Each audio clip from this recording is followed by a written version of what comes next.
The sun burned low over the Arizona desert, turning the sky the color of rusted copper.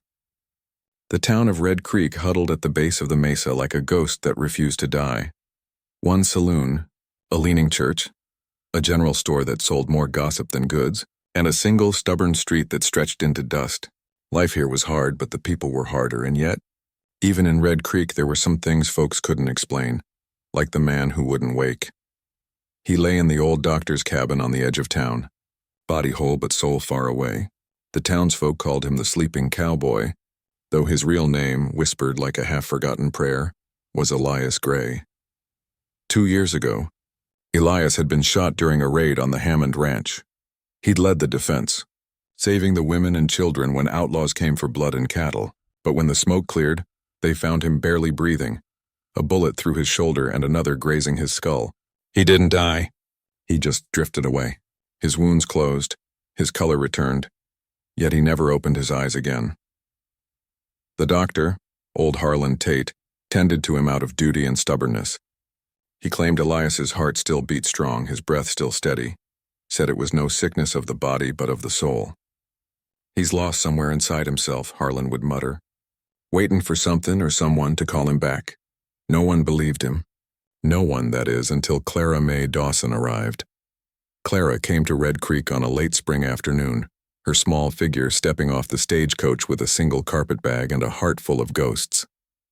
She was 27, with honey-brown hair tucked beneath a wide-brimmed hat and eyes that had known both love and loss. Back in Kansas, she'd buried a husband and a baby within the same bitter year.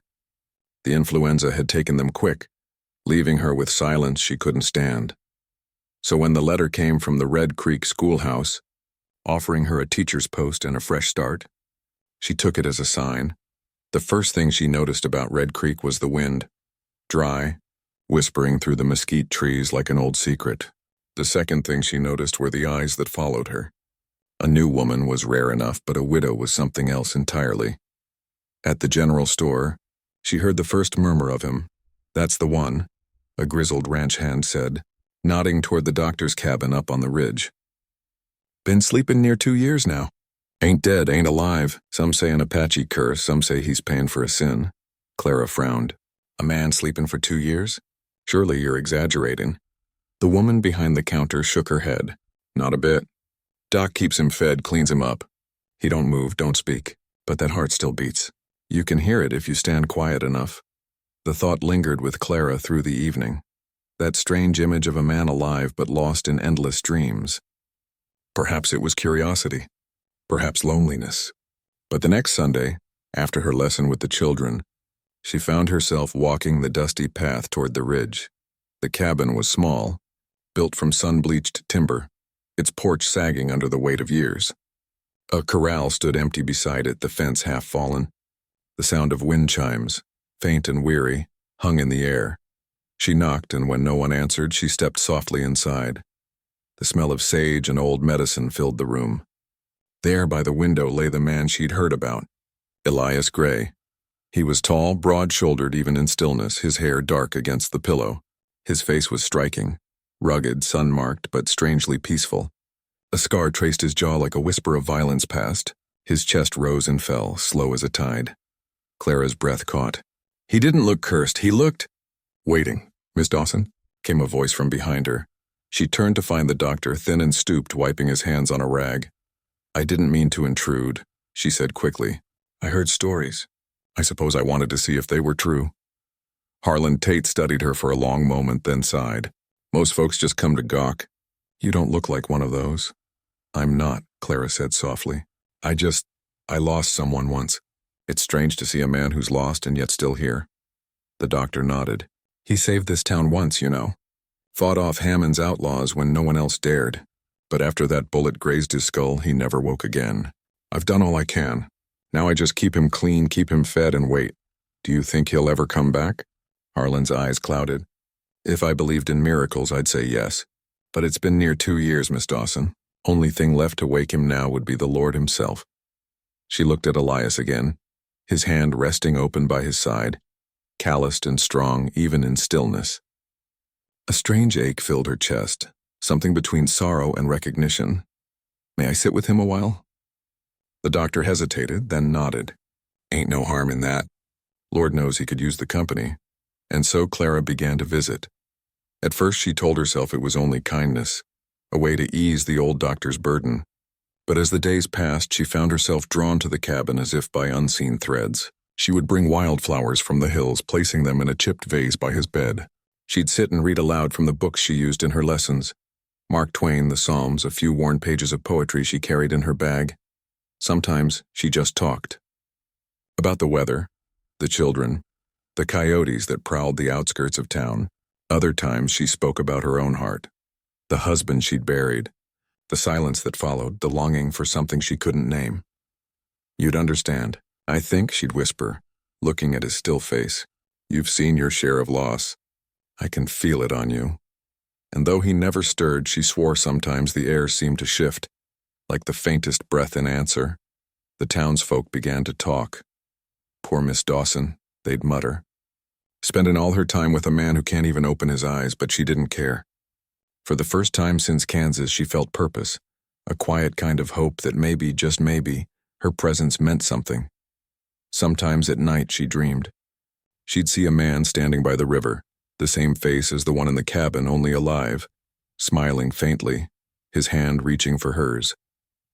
When she woke, her heart would race and she'd whisper into the dark, "If you can hear me, come back." Then one evening, as the sun bled over the canyon, the doctor found her still sitting by the bed, reading softly. He leaned on the doorframe, listening. "You know," he said gently. "You remind me of his mother. Used to sit by him the same way when he was a boy sick with fever. Maybe you're the only thing keeping his spirit tethered." Clara smiled faintly. "Then I'll keep sitting here, doctor. Until he wakes. Or until I can't anymore." The old man nodded. "You've got more faith than this whole town put together." She looked down at Elias, brushing a stray lock of hair from his forehead. "It's not faith," she said quietly. "It's something deeper. Like I've known him before, in another life, maybe." Outside, the wind whispered through the chimes again, and for the briefest moment, Elias's fingers twitched. The doctor didn't see it, but Clara did, and in that small, impossible movement, hope began to bloom. Summer had come to Red Creek, and with it came heat that cracked the ground like old pottery. The mesquite trees drooped low, the cattle kicked up dust, and every soul in town moved slower beneath the weight of the sun. But up on the ridge, inside, the cool shadow of the doctor's cabin, Clara Mae Dawson still kept her vigil beside Elias Gray, the man who would not wake. Weeks had turned into months. Each morning she taught the children their lessons, and each evening she climbed the ridge with her worn satchel of books and flowers. The doctor, though wary at first, had come to accept her presence. In truth, he admired her devotion, though he didn't quite understand it. Clara had no answer for why she stayed. She only knew that when she was beside Elias, the hollow ache in her chest quieted, the same ache that Kansas had left behind. He gave her purpose, though he didn't know it. Then one afternoon, trouble rode into town. Sheriff Cal Hollis arrived at the doctor's cabin, his boots thick with trail dust, his face lined from years of squinting at the sun. He carried a folded document in his hand and the weight of bad news on his shoulders. "Doc," he said, stepping inside, "we got ourselves a situation." Harlan Tate looked up from his workbench. "We always do, Cal. Which one is it this time?" "The Hammond Land Company. They're claiming ownership of Elias Gray's ranch out by the foothills. Since he ain't dead, they can't claim it outright, but they filed papers saying he's legally incapacitated. Week, if nobody steps in, the land will be auctioned by month's end." The doctor's jaw tightened. "That ranch is his legacy. He built it with his bare hands." "Law don't care about legacy," Cal said grimly. "If there's no next of kin or wife, the claim stands. We need someone to act in his name." For a long moment, silence filled the room, broken only by the slow, steady sound of Elias's breathing. Then Clara, who had been listening quietly by the bedside, spoke. "What if he had a wife?" Both men turned toward her. Cal frowned. "He don't."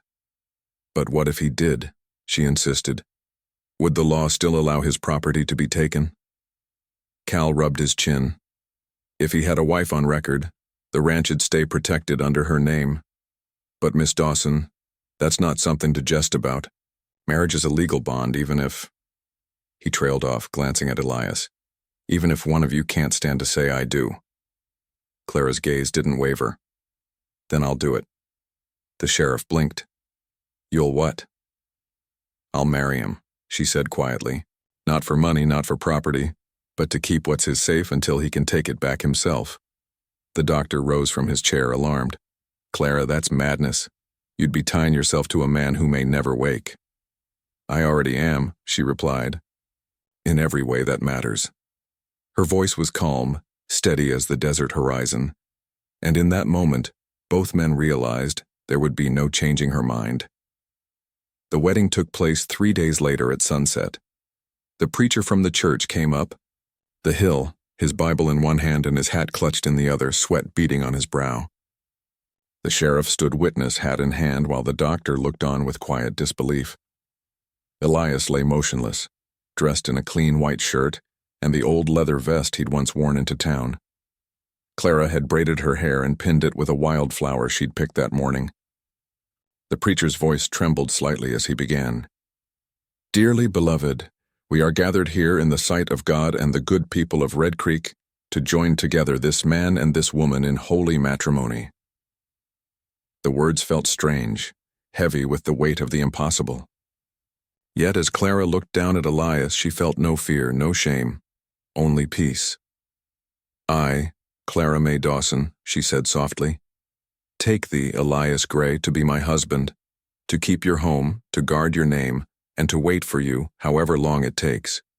The preacher hesitated, glancing toward the still man on the bed. And do you, Elias Gray, take this woman to be your wife?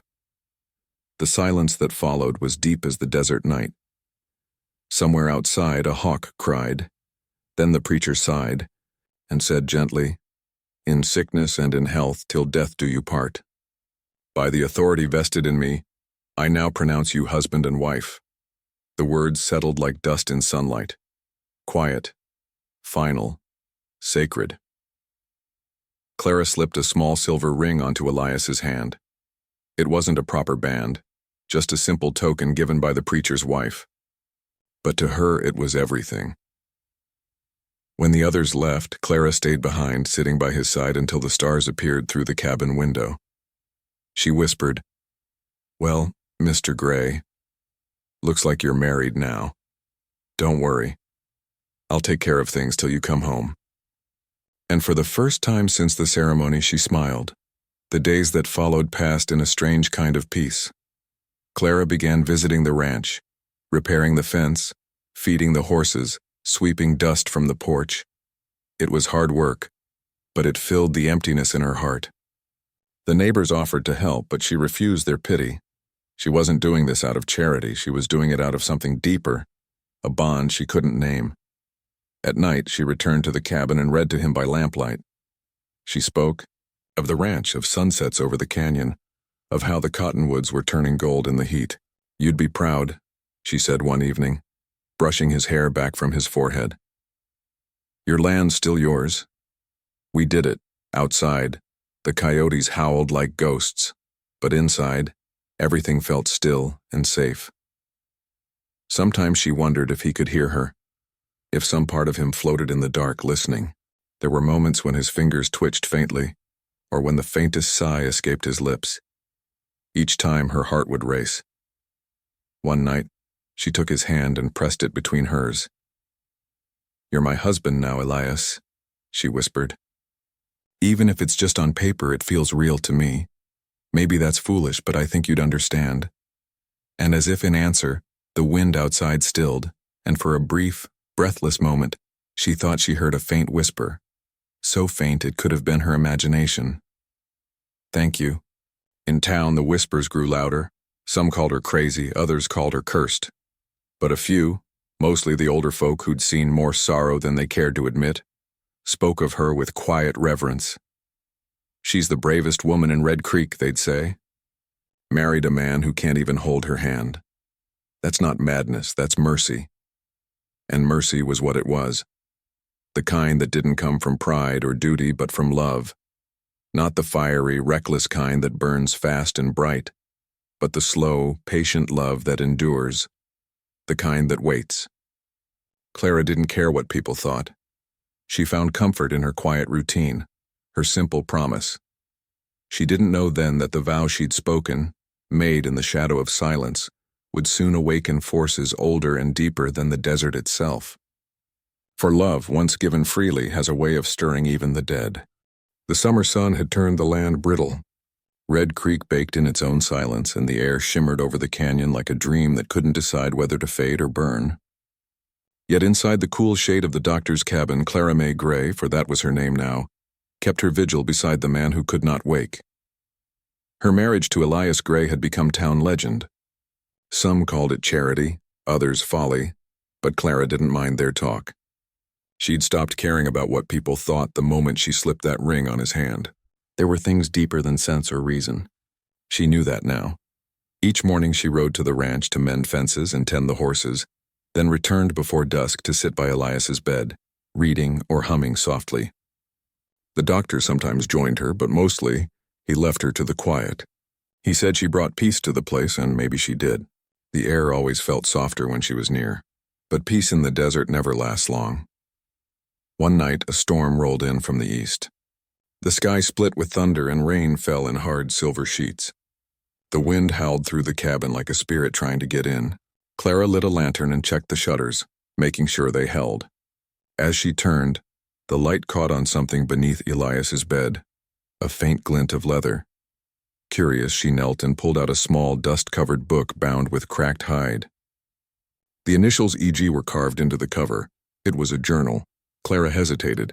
It felt like trespassing, reading a man's thoughts uninvited. But Elias had no voice left to tell his story, and if there was something inside that might explain his endless sleep.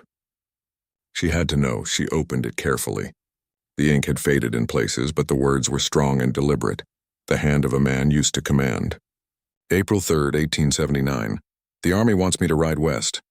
Scouts report Apache sign near the San Pedro. They don't understand this land, these people. They see savages where I see souls. Still, duty is duty. If I can bring peace, maybe it'll make up for all the blood already spilled. She read on. Entry after entry painted a picture of a man torn between two worlds, a white scout working for the U.S. cavalry but living among the Apache.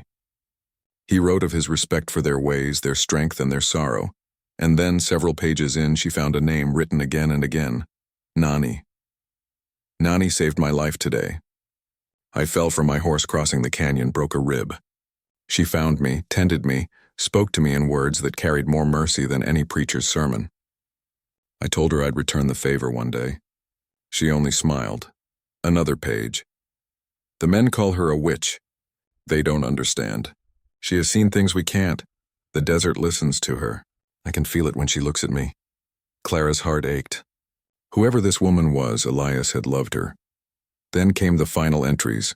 Darker, frantic, the handwriting jagged and uneven. The colonel wants their camp. Says it's harboring raiders. I told him they're women and children, nothing more. He won't listen. He says if I don't give the location, he'll send others to find it.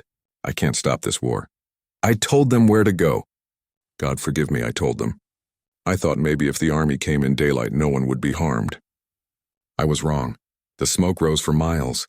Nani was there. She looked at me as they dragged her away, said I'd never wake again until love forgave me. True love, not born of guilt. I thought it was madness. But the way she said it, like a prayer, still haunts me. I feel her curse already. Clara's hands shook as she closed the journal. Her throat tightened with the weight of what she'd read. So that was it. The curse wasn't just a story whispered in saloons, it was real, born of betrayal and heartbreak. She looked down at Elias. His face, calm and still, seemed to bear the weight of centuries. Oh, Elias. She whispered. What have you done? Lightning flashed outside, illuminating the cabin in blue-white light. For an instant it seemed as if his eyes might open, but it was only the flicker of the storm. The next morning, Clara took the journal to Dr. Tate. He listened quietly as she read passages aloud, his weathered face growing graver with each word. I knew he'd been through hell, the doctor murmured, didn't know the half of it. You see now why he don't wake. That kind of guilt'll bury a man deeper than any grave.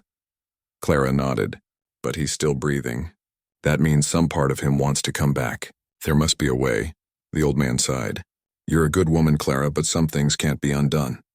The Apache don't speak curses lightly. If she said his sleep would last till love forgave him, well, that's a wound no medicine can touch. Clara looked at the journal again, her brow furrowed. Maybe it's not medicine he needs. Maybe it's mercy. The doctor studied her but said nothing. Days turned into weeks, and Clara couldn't shake the words from her mind. Until love forgave him. Was she the one meant to forgive him? Could she? She spent long evenings by his bedside reading aloud from the journal, letting her voice carry through the quiet. She told him she knew his story now, that his pain wasn't hidden anymore. I don't judge you, she said one night. You were a man caught between two fires. You did what you thought was right. Maybe you failed. Maybe we all do. But you don't have to keep punishing yourself. She leaned closer, her fingers brushing his. You're not alone anymore. A breeze slipped through the window just then, stirring the curtains. The lantern flame flickered wildly, and Clara felt something, faint but real, the slightest pressure of his hand against hers. Her breath caught. Elias? But the moment passed. His hand stilled. The room was silent again. Still, hope began to grow inside her like a fragile flame. Not long after, Clara dreamed of the desert. She stood in a canyon washed in moonlight. Before her, a woman appeared, tall, graceful, her black hair braided with feathers, eyes bright as fire. She wore a deerskin cloak and carried a single white stone in her hand. You read his words, the woman said. Her voice was calm, but it echoed through the canyon like wind. You know his sin, Clara nodded. You must be Nani, the woman inclined her head. I am what remains of her. His heart walked between two worlds, and so I bound him there, between life and death until love could reach him. Clara swallowed hard. Then tell me, what kind of love can do that? Not the kind that pities. Not the kind that forgives because it must. Only love that sees all of him, the darkness and the light, and stays. The wind swirled, scattering sand around them. He cannot wake until you truly see him, Nani said softly. And when you do, your heart will break. But it will free you both. When Clara woke, her pillow was wet with tears. She didn't understand everything the spirit meant, but she knew what she had to do. She would stay. She would love him, not as a ghost, not as a duty, but as a man. Because sometimes love isn't about saving someone. It's about calling them home. That night she sat by Elias's bed as always, but this time she didn't read or speak. She just took his hand in hers and whispered, I see you now, Elias Gray. All of you. And I'm not afraid. Outside, thunder rumbled once more, distant like a promise waiting to be fulfilled. The days grew shorter, and autumn came crawling over Red Creek with its dying leaves and whispering winds. The doctor said the chill might do Elias harm, but Clara wouldn't let the cold near him. She sealed the windows, kept a fire burning day and night, and wrapped his still body in blankets that smelled faintly of cedar and home. Outside, the world moved on. The townsfolk gossiped, as they always had, that the girl who married the sleeping man was half mad, that she spent her nights talking to a ghost. But Clara didn't hear them anymore. She was living in a world between two heartbeats, one that refused to stop, and one that had never truly begun again. And then one dawn, she felt something change. The desert was still dark when Clara woke. She couldn't say what had roused her, maybe a sound, maybe a feeling, but her heart was racing. She turned to Elias, her hand instinctively reaching for his. His skin wasn't cold, it was warm. Not feverish, not faintly alive, but warm, as though blood had started to move again through his veins. Clara bolted upright. The fire had burned low, painting the walls in sleepy orange light. She leaned over him, searching his face. His eyelids trembled. Elias, she whispered, hardly daring to breathe. His lips parted slightly, the faintest of sighs escaping, a sound so small she might have imagined it. Clara pressed her palm to his chest. The rhythm beneath it was weak but unmistakable. A heartbeat. Tears flooded her eyes. You're coming back, she murmured.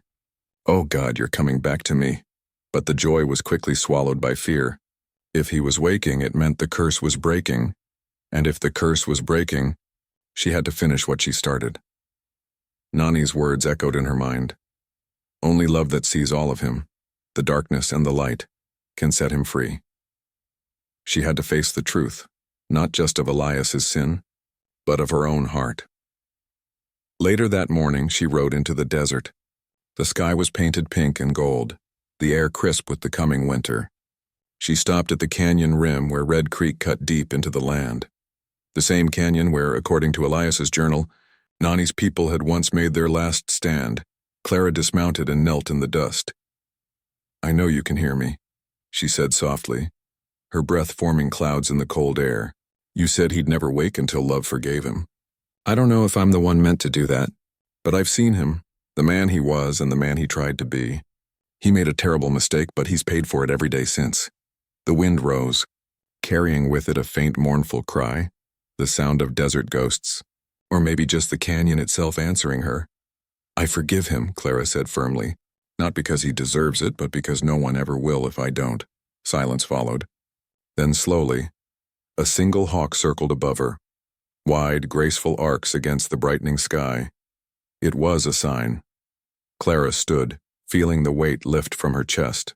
She turned back toward the cabin, her heart steady with a strange, calm certainty. When she returned, the doctor was pacing the porch, worry etched across his face. "Clara, where the blazes have you been?" He's stirring again. Thought he was dying, then he started breathing faster, calling your name. Her heart leapt. She dropped the reins and rushed inside. Elias lay as before, but his head turned slightly toward her voice. His lips moved. "Clara." It was barely a whisper, rough as gravel, but it was him. She dropped to her knees beside him, trembling. "I'm here, Elias, I'm right here." His eyelids fluttered, and for the first time since she'd met him, his eyes opened. They were deep gray, storm-colored, and full of confusion. He looked around, trying to understand where or when he was. Then his gaze found hers. He swallowed, voice breaking. "Am I dead?" She shook her head, smiling through tears. "No, you're home." He blinked, disoriented. "I remember the fire. The screams. I tried to stop it." His hand trembled in hers. "They're gone, aren't they?" "Yes," Clara whispered. "They're gone. But you're here. You came back." He looked at her then, really looked, and something inside him broke. "You shouldn't have waited for me." "I don't deserve this," Clara's heart twisted. "You don't get to decide that," she said gently. "Love doesn't come for the deserving. It comes for the lost." Elias closed his eyes again, tears slipping down his cheeks. "I can still see them," he murmured. "All of them. Nani most of all. I betrayed her." Clara reached up and touched his face. "And she forgave you." His eyes flicked open in surprise. "I spoke to her," Clara said quietly. "In a dream. She told me what I had to do. See you as you are. Forgive you. Love you still." Elias's breath hitched.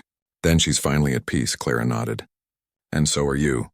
For a long moment, neither spoke. The room was filled with the sound of wind against the shutters and the crackle of the fire. Then Elias whispered, "Clara, how long?" 2 years, she said softly. "You've been sleeping for 2 years." His eyes widened. 2 years? Why would you wait that long?" "Because," she said, her voice trembling, "the moment I saw you, I knew you were meant to come back.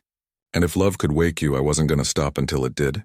He smiled faintly, the first real smile to touch his face. "Then I reckon I owe you my life." Clara laughed through her tears. "You don't owe me anything, Elias Gray, just live. That's enough." But as night fell, his strength began to fade again. The doctor, worried, examined him closely. "He's fighting something inside, Clara. This ain't over yet. He's got to want to stay." Clara gripped Elias's hand. "He does. He just doesn't believe he deserves to." Tears welled in her eyes as she leaned down beside him. "You listen to me, Elias Gray," she whispered fiercely. "You've carried guilt long enough. Whatever curse she placed on you, it's done. You've been forgiven, by her, by me, by heaven itself, if it's got any mercy. But if you let go now, I'll never forgive you." His eyes fluttered weakly. "Then don't let me go," she smiled through her tears. "I wasn't planning on it." Then she bent down, her lips trembling, and kissed him, softly at first. Then with all the love and sorrow and hope she'd held inside for 2 long years. For a heartbeat, nothing happened. Then, like the world itself exhaled, Elias gasped, a deep, ragged breath, and then his hand tightened around hers. His body jolted once, twice, before settling into steady, rhythmic breathing. The doctor stepped back in awe. "Well, I'll be damned," he whispered. "You did it?" Clara pulled away just enough to look into Elias's eyes, clear now, alive, full of light. "I told you," she said, voice breaking. "Love brings back what the world thinks is gone." Elias raised a trembling hand and touched her cheek. "Then I reckon I've been dead long enough." That night, Red Creek slept beneath a starlit sky. In the little cabin by the creek, a man once lost to dreams finally woke, not to guilt, not to sorrow, but to love. And for the first time in years, Clara didn't hear silence in the room. She heard breathing. She heard life, and she knew, whatever came next, they'd face it together. The first light of dawn spilled over the desert like molten gold, washing the canyon walls in color. Red Creek shimmered beneath the sunrise, and for the first time in years, the cabin by its banks echoed not with the stillness of sorrow, but with the rhythm of life returning. Clara stood by the open window, the morning air cool against her face. Behind her, the sound of movement, soft, hesitant, but real, filled the room. Elias was awake again. He leaned against the wooden post of the bed, his hair tousled, his body still weak but alive. His eyes followed her like a man learning the world anew. "It's strange," he said, his voice low and rough. "I dreamed of this place for so long I thought it wasn't real. Every sunrise looked the same in my dreams, empty, quiet, but this feels different." Clara turned, her smile small and trembling. "Because it is. You're here now. This is real." He tried to return her smile, but winced, clutching his side. "Guess coming back from the dead takes more out of a man than I figured." "Don't you start talking like that," she scolded lightly, fetching him a cup of water. "You've got plenty of living to do yet." He took the cup with both hands, studying her as though trying to memorize her face. "You haven't changed much," he said softly. "But your eyes, they've seen things." "So have yours," she replied. "We both been to hell and back, Elias Gray."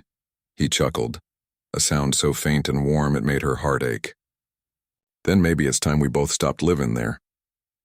For days the doctor came and went, tending to Elias, shaking his head in quiet disbelief. "Never seen a case like it," he muttered. "Man sleeps 2 years and wakes up just 'cause his wife kissed him. If I didn't see it myself, I'd call it sorcery." Clara smiled. "Maybe it is. Or maybe it's just what happens when love finally forgives." The doctor grinned under his beard. "Whatever it is, Red Creek'll be talking about it till the mountains crumble." He wasn't wrong. Within a week, word spread across the territory. The sleeping man had woken. The cursed soldier returned to life. Folks rode from neighboring towns just to catch a glimpse, whispering tales of miracles and Apache magic. But when they saw Elias, pale but smiling, sitting in the sun beside Clara, even the skeptics fell quiet. Some stories, they knew, were too sacred to mock. One evening, after the visitors had gone and the sun was melting behind the hills, Elias called Clara to sit beside him. They watched the horizon in silence for a while, the air heavy with the scent of sage and the soft hum of crickets. "I remember everything," he said finally. "The raid, the fire, Nani's face." His voice shook. "She cursed me, but she wasn't cruel. I see that now. She wanted me to understand the weight of what I'd done." Clara took his hand. "And do you?" He nodded slowly. "I do. I betrayed her people. Thought I was bringing peace, but all I brought was death. That guilt's been sitting on my chest since the day I closed my eyes." "Then let it go," Clara said gently. "You've carried it long enough." Elias looked at her, his eyes glinting in the fading light. "And what about you, Clara May Gray? You've carried me. Why didn't you give up?" She smiled faintly. "Because you needed someone to believe you were more than your sins. Someone had to see the man beneath all that pain, and I reckon that someone was me." He turned away, tears gathering at the corners of his eyes. "I don't know how to start over." "You don't start over," she said. "You start from here. That's all any of us can do."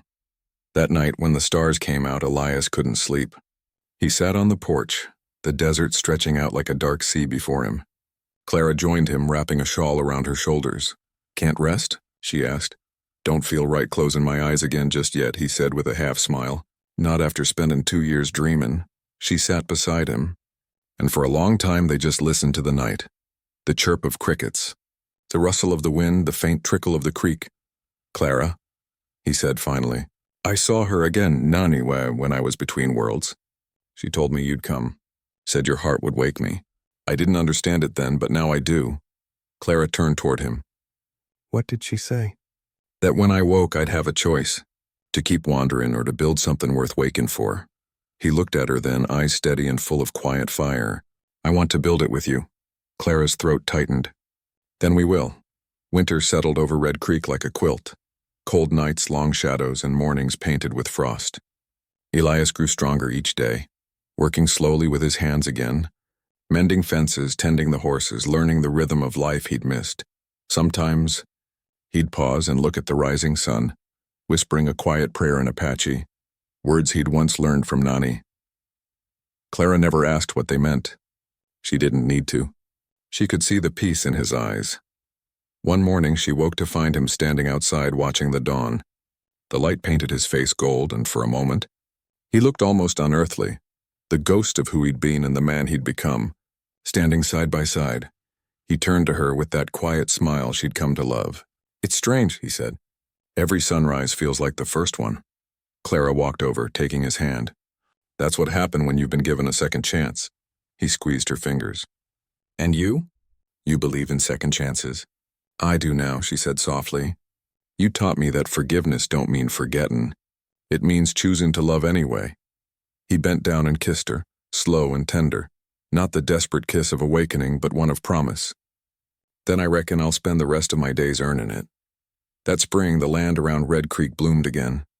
The rains came gentle and sure, coaxing wildflowers from the dust. The townsfolk often saw Clara and Elias riding together through the valley, her laughter echoing across the plains, his arm steady around her waist. To them, it was more than a love story. It was a legend, proof that even the hardest hearts and darkest pasts could be reborn. But to Clara and Elias, it was simply life, raw, fragile, and beautiful. One evening, as the sun dipped behind the hills, they stood together on the porch, watching the sky turn from gold to violet. The wind carried the scent of blooming sage, and in the distance a hawk circled, the same kind Clara had seen the morning she'd forgiven him. Do you ever think about her? Clara asked softly. Elias nodded. Every day, but not with guilt anymore. With gratitude.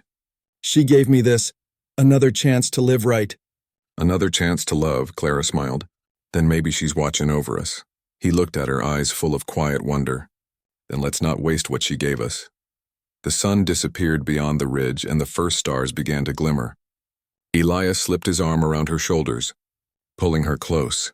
You know, he murmured, if you hadn't kissed me that night, I'd still be dreaming.